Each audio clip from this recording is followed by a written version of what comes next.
This is Valley News Live at 10. And we begin with a bunch of breaking news tonight, starting with the Beltrami County deputy who was hurt tonight during an arrest. Yeah, it happened around 6:45 in the 600 block of Lake Avenue Northeast in Bemidji when someone called in a domestic assault. The sheriff's office says a 34-year-old man struggled with the deputy, injuring his arm.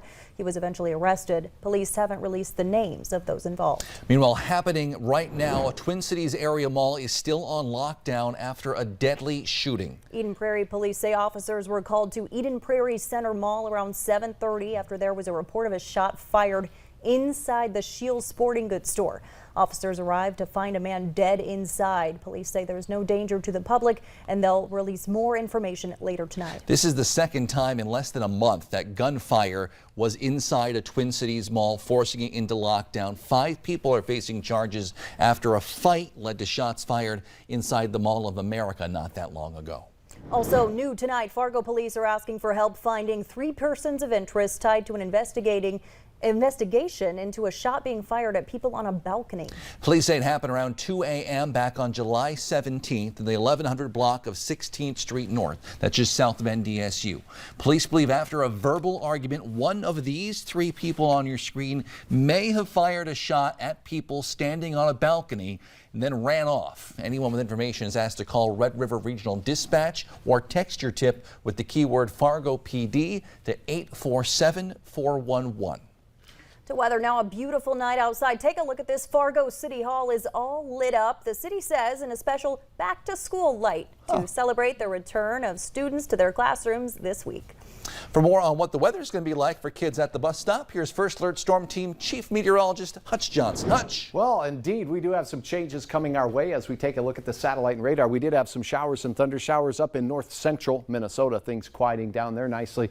Some moving through central South Dakota as well. But by and large, most of our area right now, pretty quiet. Taking you in a little bit closer, the Lake of the Woods area did have rumbles of thunder. Some small hail possibly even fell up along the international border with the stronger cells. But temperatures, man, it was warm today in central parts of North Dakota, and they are still near 80 degrees right now. 70-degree readings in Thief River Falls and Hallock, Fergus Falls, also at that same reading as we head to bed tonight. Now, what's going to change as we go through the overnight hours? Well, I'll tell you that in a second. Right now, let's take a look at what happened last week. We had that SpaceX train of satellites, if you will, passing over the valley. This was over Harwood, rather.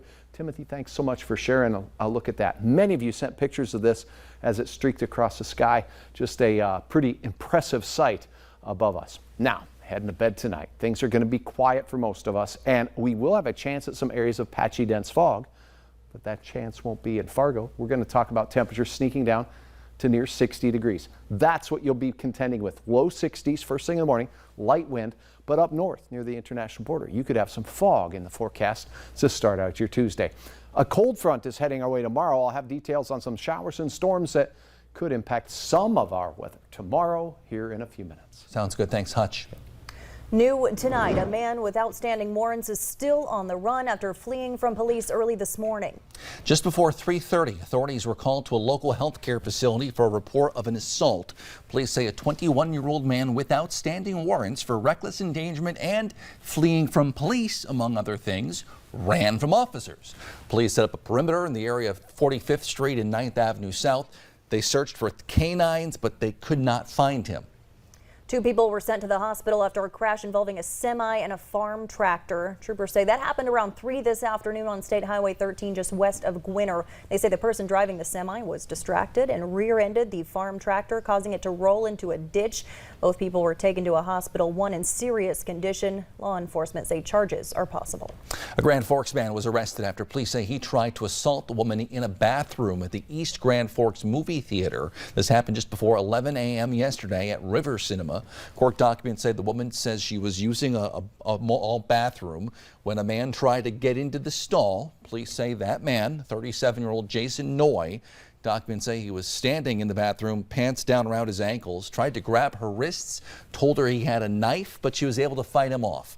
He was later arrested and charged with first-degree attempted sexual contact. Police are still looking for the person who left a threatening message for Fargo school leaders this weekend. A poster that was left on the district office by a vandal in a mask and hoodie. This comes just days after the school board voted to reinstate the Pledge of Allegiance before meetings after its removal brought both local and national backlash. In a statement, school leaders say in part Fargo Public Schools condemns the act of violence, an attempt to instill fear. We are working with authorities to investigate this act and ensure a safe workplace for our staff. Well, after months of legal discussion, the city of Fargo has now entered an agreement with the developer that they say defaulted on building 7 townhomes in the Roosevelt neighborhood. Valley News Team's Nashay Taylor is here now live in studio to explain the terms of the new agreement. Nashay? Stacy, Justin, this new agreement comes following ongoing legal discussions between the city of Fargo and Roars. In the original 2019 agreement, the townhomes were supposed to be completed by last December, causing the city to issue a notice of default. Jim Roars, the company's president, said there were unavoidable delays due to supply chain shortages, which contributed to the townhomes not being built by the agreed time frame. Under the new terms, Roars has committed to completing the construction by May of next year. If Roars fails to complete the construction by that deadline, the company could be fined $300 a day for each unfinished townhome. Now, that's a maximum of $2,100 per day. The tax increment financing amount would be paid when the build out is completed. At that point, the 5% capitalized interest would begin to accrue. And Mayor Tim Mahoney says the money will go right back into the neighborhood.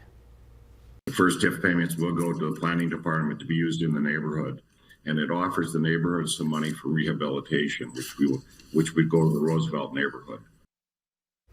Now, any penalties for non-completion will be reduced from that specific TIF.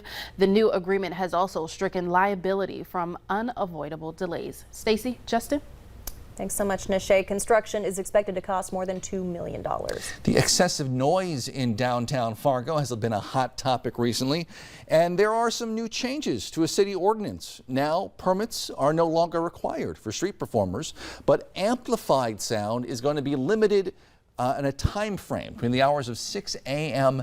and 10 p.m., including on weekends. Those who don't follow the rule could face a $100 fine. The discussion of this ordinance sparked some pretty big debate between pushcart owners, but city leaders say this amendment does not apply to pushcart owners unless they use amplified sound while operating downtown.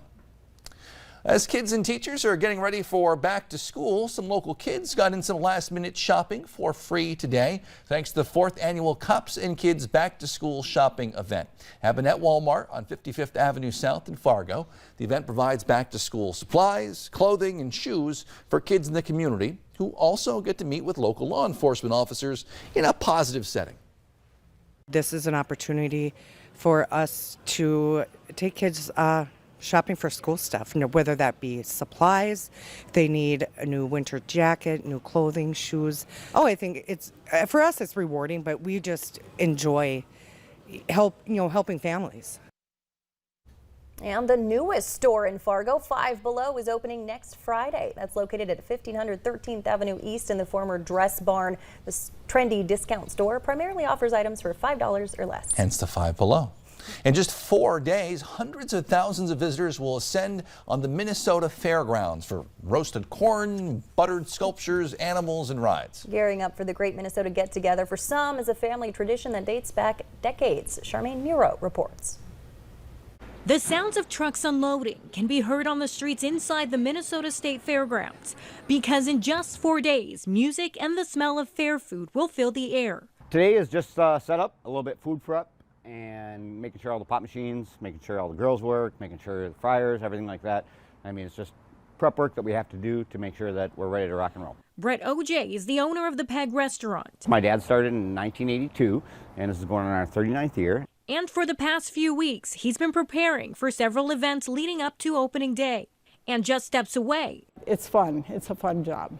Val Forsyth is putting the finishing touches on a few prize ribbons. As a native Minnesotan, volunteering along with her husband is now a family affair. My brother happens to be head of this division. He's superintendent of farm crops. My husband and I started last Sunday, and then It's probably been 10-hour days, most days, lots to do. With 2 million people expected to walk through these gates, I'm just happy that everyone's going to be out this year. I mean, last year was kind of skeptical a little bit, and everyone was wondering, you know, who's going to come out, who's not going to come out. vendors are counting down to opening day. It's a huge, huge thing for Minnesota. Everybody loves the State Fair. Of course, the big exhibits, everybody loves to see those. Everybody loves to eat the good food. And meet friends, you know, that's another great thing to do, and just have a good time. Charmaine Nero, KARE 11 News. And the State Fair Police Department recently announced they've secured 200 officers to work the fair following recruiting concerns. Still to come on